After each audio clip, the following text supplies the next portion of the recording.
In December 2023, I received an invitation to lecture at the British Small Animal Veterinary Association Congress the following spring.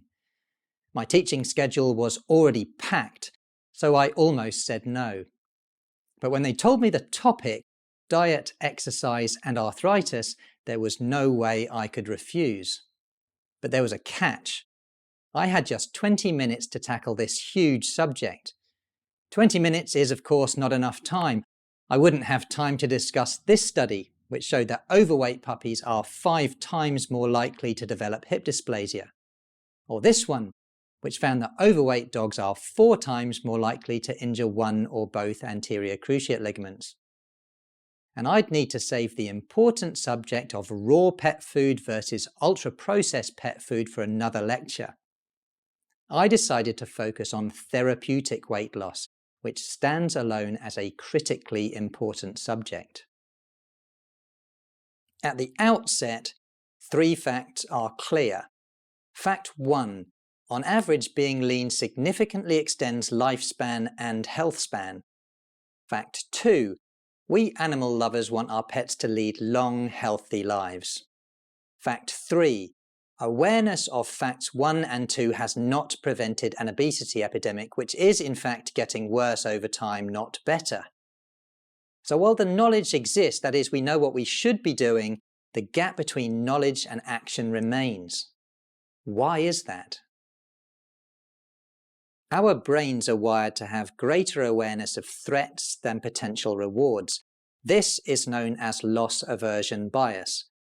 As a result, the fear of failure feels much stronger than the potential joy of success, even if the benefits of success far outweigh the drawbacks of failure. A common reaction to this fear is to make excuses in advance to justify potential future shortcomings. We'll examine 4 common excuses, beginning with this one: the concept that fighting an individual's genetic destiny to be overweight is a fight we cannot win. This girl is called Alexis Shapiro. When she was 9 years old, she underwent surgery to remove a brain tumor. Sadly, the operation left her with permanent damage to her hypothalamus, the part of the brain responsible for hunger and satiety. So Alexis became incapable of controlling her appetite and gained on average a kilogram per week. Then, aged 13, she became headline news when her insurance company refused to fund gastric bypass surgery. Although Alexis' condition wasn't genetic, her story teaches us an important lesson about genetic risk, namely that pathological appetite control is instrumental in pathological weight gain. The human fat, mass and obesity gene, abbreviated to FTO, comes in 2 forms: a high obesity risk variant and a low risk variant. Each of us inherits 2 copies, one from each parent. Among people who inherit 2 high-risk copies, the risk of obesity is around 70% higher. So it's fair to say that there is an obesity gene, but how does it trigger weight gain? Well, normally the act of eating suppresses the hunger hormone ghrelin. This study showed that ghrelin levels didn't fall as low and climbed more quickly following meals in people with the high-risk FTO variant. When they looked at photographs of high-calorie food immediately after eating, real-time brain MRI showed the hypothalamus lit up significantly more often in people with the high-risk variant. In other words, they stayed hungry. And although a different gene is implicated in canine obesity, its mechanism of action appears similar. Put simply, affected dogs are more food motivated than unaffected dogs. But this study produced another interesting finding. Dogs with the POMC mutation had around 25% lower resting energy requirements. In other words, they faced a weight gain double whammy, needing less but wanting more. Now, it's worth mentioning that only 1 in 8 Labradors carry the high-risk POMC mutation. Put another way, 7 out of 8 Labradors aren't affected. Not exactly headline news, is it? Why fat Labradors can blame their genes, now that's a headline. But do the BBC make a valid point? Are parents of obese children, or in our case, pet parents of obese dogs, genuinely powerless? Now, this question was addressed by British researchers with access to nearly 1,000 pairs of twins from the Gemini database. They wanted to learn what happened when children with 2 copies of the high-risk obesity gene grew up in a healthy environment. A panel of 30 experts in pediatric obesity assigned environmental risk scores. Variables contributing to the total score for each child included diet, activity or lack thereof, and media environments. The researchers found that body mass index heritability for children living in higher risk home environments was more than double the heritability for those living in lower risk environments. In other words, genetic risk isn't written in stone. It varies between and within individuals, and genetic predisposition to obesity can be buffered by healthy parenting. I feed him next to nothing. He must have a slow metabolism. Well, here's a very simple question. Which of these dogs needs more food? The 80-kilo wolfhound or the 1-kilo chihuahua? The answer should be obvious. The wolfhound is much bigger, so we must feed her more. Weight-adjusted metabolic rate is higher in smaller animals, think hummingbird.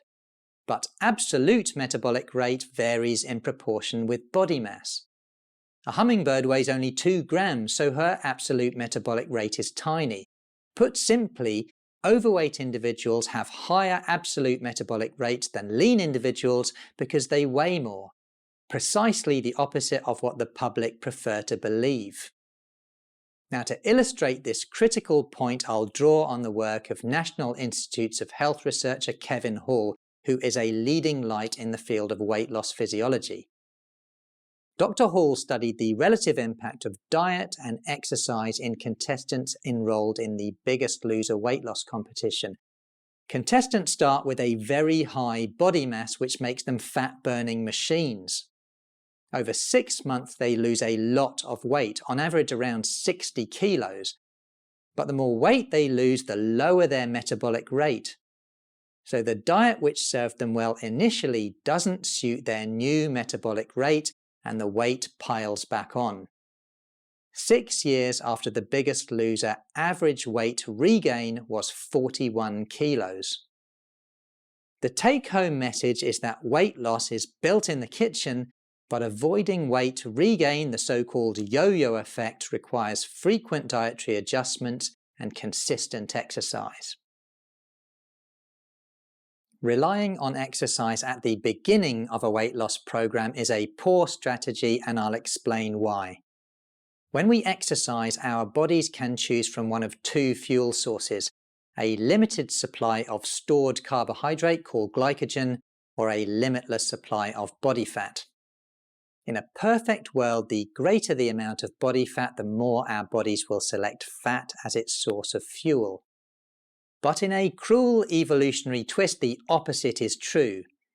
At equivalent exercise intensity, lean individuals are significantly better at using fat as a fuel. So I'll say it again, weight loss is not built in the park or the gym. It's built in the kitchen. Although most dogs can outrun most humans, few can outrun a bad diet. For example, take a 30-kilogram Labrador. Running a mile costs her about 50 kilocalories. That's less than half a dog biscuit. Compare this to a 70-kilogram person who burns the same amount of calories just walking a mile. And the smaller the dog, the bigger the difference. An hour of intense running for a border collie only cost them about a dog biscuit's worth of energy. He can't lose weight because he can't run. Here's the problem. Overweight individuals are more susceptible to osteoarthritis. Osteoarthritis causes pain and limits physical function, and this movement limitation can make weight loss more challenging, creating a vicious cycle. But can the cycle be broken? This is Herman Poncer. He's Professor of Evolutionary Anthropology and Global Health at Duke University and author of Burn: The Misunderstood Science of Metabolism. Professor Ponza travelled to northern Tanzania to study the Hadza hunter-gatherers, who are more active in a day than the average Westerner is in a week. He expected to prove that the Hadza's active lifestyle would translate to a significantly greater energy expenditure, but he didn't. The Hadza burned a similar number of calories as a Western couch potato. Professor Ponza describes a constrained energy budget. We can spend our budget on various processes.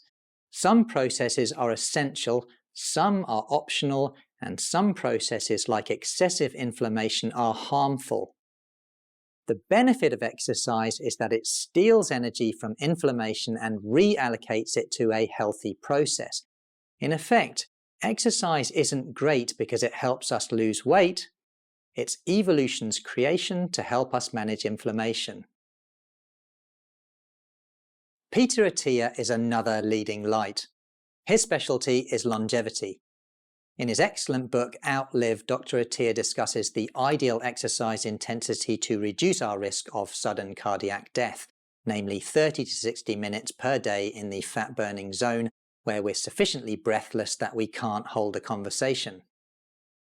This is my friend Guido, who has severe elbow osteoarthritis. If he could speak, Guido would really struggle to hold a conversation right now. Meanwhile, his brother, a Springer Spaniel with no joint problems, is running rings around him without breaking a sweat. Which got me thinking, per unit time, which of these two is burning more calories? It's probably Guido. Studies show that arthritic people have significantly higher energy expenditure per unit time than healthy people, an effect which persists even when they're at rest. This reality should not surprise us. When you're arthritic, exercise is hard work. Work is, by definition, the transfer of energy. So work and energy are essentially two sides of the same coin. They even have the same unit, joules. Now add the extra work required to fuel inflammation, and you can see why arthritic individuals are working hard, therefore using significant energy, even when they're resting. I know he's a little heavy, but he is on supplements. The first problem with this statement is that it implies a fundamental misunderstanding of the issue. The relationship between overweight status and arthritis is not primarily mechanical, it's biological. Indeed, body fat has such a profound biological effect that it's recognized as an endocrine organ. White fat secretes pro-inflammatory chemicals called adipokines, which trigger chronic low-grade inflammation throughout the body. A vivid illustration of adipokines' inflammatory role is the proven association between obesity and arthritis in non-weight-bearing joints, including the hand. People don't walk on their hands, so the improvement in hand arthritis following weight loss can only be explained by a biological relationship. The process which drives improvement might involve weight loss, but our target is fat loss. How much is too much body fat? This fascinating study offers us an answer. Washington University researchers bred genetically engineered mice with lipodystrophy.